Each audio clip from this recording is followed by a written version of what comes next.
Dawn rises like a thin blade cutting through the last remnants of night, and Eleanor Hayes wakes before her alarm, sensing rather than hearing the unease that hangs over the city. The quiet feels unnatural, stretched too tightly across the morning, as if the world itself is holding its breath. She sits on the edge of her bed and listens to the faint hum of distant traffic, the muted pulse of a society still pretending everything is fine. Her hands tremble slightly, though she insists it is only the cold. Eleanor, a geopolitical analyst known for her meticulous calm, has lived many mornings like this, but something in the air tells her today will not resemble any of them. She checks her phone without meaning to, searching for the one notification she hopes never arrives. When the screen stays dark, the relief is small, almost fragile. She stands, gathers herself, and prepares to meet a world she no longer fully trusts. Across the river, Marcus Reed steps out of his apartment into the pale light, tightening the strap of his worn leather satchel. A foreign correspondent for nearly 2 decades, he carries the weariness of someone who has seen too much but still believes clarity matters. He notices the shift instantly, the silence between passing cars, the stiff posture of commuters, the hurried glances toward glowing screens. Even the pigeons seem unsettled, lifting into the air with abrupt, nervous movements. Marcus breathes in the metallic scent of the morning and thinks of the email he received just before sunrise, a short message from an informant whose warnings had never been wrong. It spoke of troop movements, failed negotiations, and a sudden rupture in diplomatic channels. No details, no timestamps, just urgency. He doesn't know whether to trust the message, but he feels its weight settle into him like a stone. He begins walking faster, as if answers might catch up to him if he gives them a chance. In a quiet government building miles away, Samuel Ortega stands in a dim briefing room, staring at a map filled with blinking indicators. A senior intelligence coordinator, he has built a career on decoding silence between nations, reading what leaders refuse to say aloud. Today, the silence feels closer, creeping beneath his skin. His colleagues murmur behind him, exchanging clipped observations that sound more like confessions. Samuel focuses on a cluster of signals in the northern hemisphere, their patterns shifting faster than his mind can catalog them. He touches the console with steady fingers, though the muscles in his jaw are tight. Every new data point suggests escalation, and every attempt to dismiss it rings hollow. When a junior analyst enters with a printed report and lowered eyes, Samuel knows the morning will not dissolve into normalcy. He requests confirmation from 3 separate sources, but he already understands the truth forming in the gaps. Eleanor arrives at the research center just before 8, crossing the lobby with determined steps as the building's fluorescent lights flicker faintly above her. Her colleagues greet her with forced smiles, their voices too bright, too quick. She feels the tension in every shared glance, every half-finished sentence. When she reaches her office, she opens the blinds and watches the city below. The traffic flows, but unevenly. Pedestrians hunch into their coats even though the air is mild. A police siren wails and then abruptly cuts out, leaving a hollow ring in her ears. The unease she sensed upon waking now sharpens, carving a space inside her chest. She turns to her workstation, pulls up international feeds, and begins sifting through fragments of information, each one adding to a pattern she has been fearing for months. A pattern that now feels undeniable. Marcus steps into the newsroom, greeted by a swarm of monitors showing headlines from around the world. Most appear calm, but he knows how quickly calm can fracture. He drops his satchel onto his desk and scrolls through encrypted messages, searching for something, anything, that contradicts the warning he received.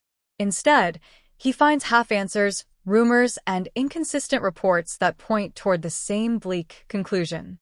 His editor approaches, face pale beneath the harsh lighting, and asks him to prepare a preliminary brief. Marcus nods, though his thoughts drift to the last conflict he covered, the one that left him stranded near a collapsing border while he listened to civilians argue over which direction offered the least danger.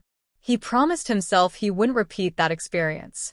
Yet here he is again, staring into the quiet machinery of a world preparing to shift. Samuel's voice cuts through the briefing room as he relays the latest confirmations, his tone steady but stripped of any illusion.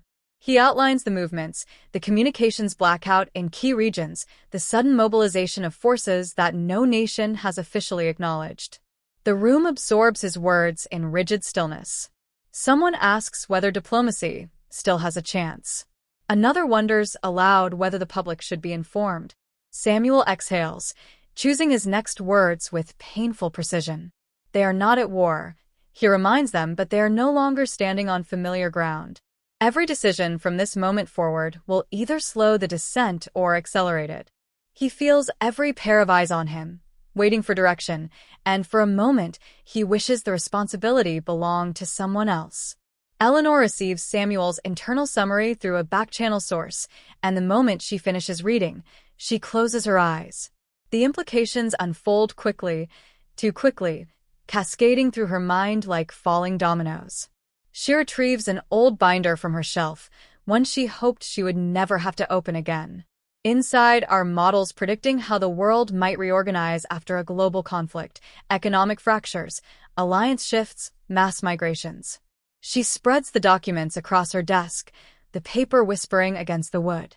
The city beyond her window hums with distant horns and hurried footsteps, but she barely hears them. Her pulse slows as her thoughts sharpen. The patterns align in ways she can no longer ignore. She knows she must warn someone who will listen, someone who can act before the map begins to irreversibly change. Marcus leaves the newsroom at noon, needing air, needing space to think. He walks along the riverbank, watching the water ripple under a dull sky. People around him move with restless energy, checking their phones repeatedly, whispering in tight clusters. He feels the shape of the story forming, dark and heavy. When his phone vibrates, he almost doesn't look. But he does. And the message he sees stops him mid-step. Eleanor's name flashes on the screen. And her words change everything. Marcus stares at Eleanor's message, the words sharp enough to carve through the muted noise of the riverbank. She doesn't waste space on fear or speculation. She sends coordinates, timestamps, and a short line that chills him more than any headline. It's happening faster than we projected. He rereads the sentence twice, feeling the air around him tighten. The river moves with slow, indifferent rhythm, as if the world has no stake in the revelations unfolding across human borders. But Marcus knows better.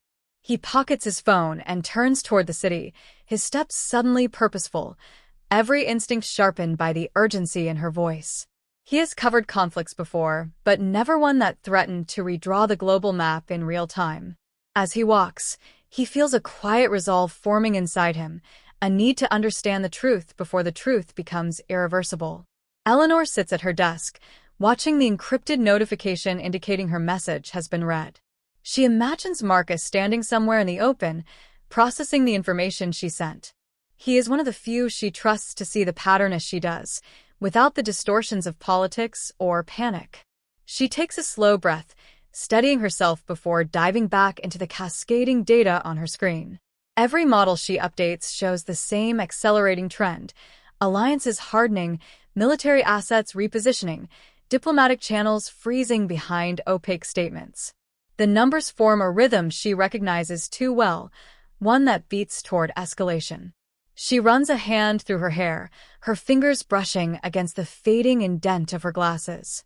She wonders whether she has done enough by sending the warning, or if she has merely dragged Marcus into a storm she cannot stop. Samuel, meanwhile, moves down a dim corridor toward a restricted communications hub, carrying a folder heavier than its paper should allow. Inside are projections Eleanor contributed to months ago, scenarios labeled as unlikely, preserved only out of procedural caution.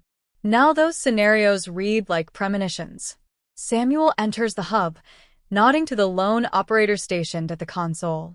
The room hums with machines that remain obediently calm even as the world beyond grows louder in its silence. He sets the folder on the table and reviews the latest intercepts, his eyes narrowing as the patterns align with unsettling precision. He thinks of his daughter's drawing pinned above his desk, a simple landscape of a house beneath a bright sun. He wonders what that sun would look like in a world reshaped by conflict. The thought lingers, unwelcome and heavy. Marcus arrives at Eleanor's building just after 2, the wind pushing against him with restless fingers. He signs in, moves through security, and steps into the elevator with a calm that feels borrowed rather than earned. When the doors open onto her floor, he finds Eleanor already waiting, her expression tight but focused. She gestures him inside without preamble, closing the door softly behind them. For a moment, they stand in the muted space, the hum of the city faint through the insulated windows. Marcus notices the papers spread across her desk, the maps shaded in gradients of risk, the red lines curling like veins beneath fragile skin. He feels a weight settle in his chest as he realizes these are not speculative drafts but active projections. She begins explaining what has changed. Abrupt silences from regions that had been carefully communicative, sudden spikes of encrypted traffic, a supply chain disruption disguised as a mechanical failure. Her voice remains steady, but Marcus senses the strain beneath it. He listens without interrupting, absorbing each detail as if committing it to memory could prevent the future she describes. When she finishes, she meets his gaze and asks quietly whether he believes the story should be told. Marcus hesitates because the answer is yes, but the consequences are vast. If he reports the truth prematurely, he risks shattering a precarious balance. If he delays, the world might plunge into chaos without warning. He feels the dilemma coil around him, binding him in its tightening grip. Samuel calls at that exact moment, his voice low and controlled. He instructs Eleanor to join an emergency briefing, and Marcus hears enough through the receiver to understand the urgency. Eleanor glances at him, uncertainty flickering in her eyes. She asks Samuel whether Marcus may attend, knowing the request stretches protocol, but certain his presence matters. Samuel pauses, the silence stretching like a held breath. Then he agrees, though his tone carries the weight of a difficult concession. Eleanor ends the call, grabs her binder, and nods toward the door. Marcus follows, feeling the pace of events quicken like a heartbeat racing toward a critical threshold. The briefing room is colder than the hallway, its lights too bright, its walls too bare. Analysts sit clustered around a table covered in charts and clipped reports. Screens flicker with satellite feeds, each displaying a region of growing tension. Samuel stands at the front, his posture rigid, his eyes shadowed by fatigue. He begins outlining the newest intelligence, a sudden interruption in maritime communication channels, an emergency mobilization order leaked before it could be denied, a diplomatic convoy rerouted at the last second. Each detail adds another layer to the tightening spiral Eleanor had already feared. The room absorbs his words with grim attention, every face settling into the same controlled dread. Eleanor steps forward to present her updated projections. Marcus watches her as she moves between the screens, her voice steady, her gestures precise. He sees not just an analyst, but someone fighting to prevent a world from breaking. He sees the toll the past months have taken on her, hidden beneath professionalism and quiet resolve. When she finishes, a heavy silence fills the room. Then Samuel delivers the conclusion no one wants to hear. They may have less than 48 hours before the situation becomes irreversible. His voice remains calm, but Marcus hears the fracture beneath it. Outside the building, the city moves with restless energy, unaware of the clock that has just begun ticking.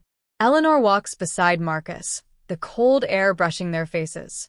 She asks him again whether he will write the story, not as pressure, but as hope. Marcus looks out at the skyline, the buildings rising like dark silhouettes against a bruised sky. He thinks of the message that pulled him away from the riverbank, the maps he saw on her desk, the spiraling silence filling the world. He finally answers, soft, certain, heavy with consequence. And Eleanor realizes his choice will change everything. Night settled over the valley like a heavy shawl, muffling the last traces of warmth as Mara followed the narrow trail toward the abandoned relay tower. She moved with determined caution, aware of every breath, every crackle of frost beneath her boots. The memory of Jonas's warning still pulsed in her mind, sharp as broken glass. The signal wasn't just interference. It was deliberate. That certainty pressed against her ribs now, urging her onward despite the ache in her legs. She hoped the tower would offer answers, yet a darker fear whispered it might reveal something far worse than she imagined. Jonas waited at the base of the incline, pacing in tight arcs that carved restless patterns in the frost. He tried to ignore the cold gnawing at his fingertips, focusing instead on the fading echo of the transmission they had intercepted hours earlier. Its fragmented cadence lingered in his ears, a riddle wrapped in static. He worried what Mara might uncover, but he also knew nothing could stop her once she committed to a path. She possessed a fierce curiosity that had pulled them through danger before, yet tonight it felt like the same trait might draw them into peril. She reached the tower's platform and brushed ice from the corroded console, revealing a faint glow that flickered like a dying ember. The light startled her. No power should have remained in the structure after years of abandonment. A low hum resonated through the metal framework, vibrating up her arms as she pressed her hand to the panel. She whispered Jonas's name into the wind, unsure if he could hear her from below. The hum sharpened, resolving into a soft rhythmic pulse that matched her heartbeat. Something was alive within the machinery, something that seemed to recognize her presence now. Jonas heard her faint call and scrambled up the slope, his breath forming ragged clouds that dissolved instantly. As he climbed, an uneasy vibration trembled through the ground, as though the tower were stirring after a long, troubled sleep. He reached Mara's side just as the pulse intensified, casting fleeting shadows across her face.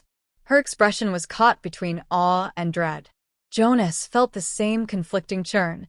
Whatever force powered the tower was beyond anything they had expected. He placed a steadying hand on her shoulder, though he wasn't sure whether he meant to comfort her or himself tonight. The pulse shifted abruptly, unraveling into a cascade of tones that streamed from the console like a coded lament. Mara leaned closer, recognizing fragments of the earlier transmission buried within the pattern. Her pulse quickened as she deciphered the same three-note motif repeating with increasing urgency. Jonas murmured a warning, but she couldn't step back. The sound pulled at her with magnetic insistence. She tapped a sequence on the panel, guided by instinct rather than logic, and the tones halted. For one suspended moment, the entire tower seemed to hold its breath, waiting for something neither of them understood fully. A faint image flickered onto the tower's cracked display, struggling to form through static, and Mara felt her breath vanish. The silhouette resembled a human figure, though distorted, as if viewed through shattered glass. Jonas gripped the console, knuckles whitening as he tried to stabilize the projection. The figure lifted its head, revealing hollow eyes that flickered with alternating bands of light and shadow. A voice followed, not synthesized, but trembling with strain, as it delivered a name only Mara should have known. The shock of hearing it echoed through her, slicing through years of buried memory she could never escape fully. Jonas turned toward her, confusion tightening his features, yet Mara barely noticed. Her mind spiraled through corridors of recollection she had spent half her life trying to barricade. The figure on the screen seemed to reach for her, its form wavering like smoke caught in a restless breeze. She whispered a broken question, though she already feared the answer. Jonas stepped closer, his presence a tether in the storm churning inside her. Even so, the projection's voice drowned everything else, repeating the name with increasing desperation, as if pleading for rescue from some distant, collapsing place beyond their reach now. The projection convulsed, collapsing into a whirl of fragmented symbols that cascaded across the screen like falling shards. Jonas tried to shut down the panel, but the console resisted, sparks dancing along its edges. Mara grabbed his wrist, pulling him back just before a surge erupted from the machinery with a blinding flash. When their vision cleared, the image had stabilized into a map, one marked with coordinates neither recognized. Yet Mara felt an instinctive pull toward the location, a subtle thrum beneath her skin. Jonas sensed it too, watching her with a mix of caution and dawning fear settling there. Before either could speak, the tower emitted a low, resonant groan, as though warning them of an approaching shift. The map pulsed once, then dimmed, leaving only a faint outline glowing on the shattered screen. Mara leaned closer, her breath fogging the glass, and traced the coordinates with her fingertip. She felt Jonas's hand hover uncertainly at her back, torn between urging her away and bracing her for what might come next. The wind rose suddenly, carrying with it an unfamiliar metallic scent that hinted at distant storms or unseen machinery stirring deep within the valley that night as well. Mara stepped back from the console, steadying herself against the railing as the tower fell silent once more. The lingering glow of the map etched itself into her thoughts, tightening the knot of unease already coiled in her chest. Jonas approached carefully, searching her expression for answers she wasn't ready to give. She opened her mouth to speak, but a sudden crack echoed from the tower's foundation, followed by another, sharper and closer. The metal under their feet trembled. Mara caught Jonas's arm, realizing too late that the pulse hadn't merely awakened the tower, it had summoned something to find them.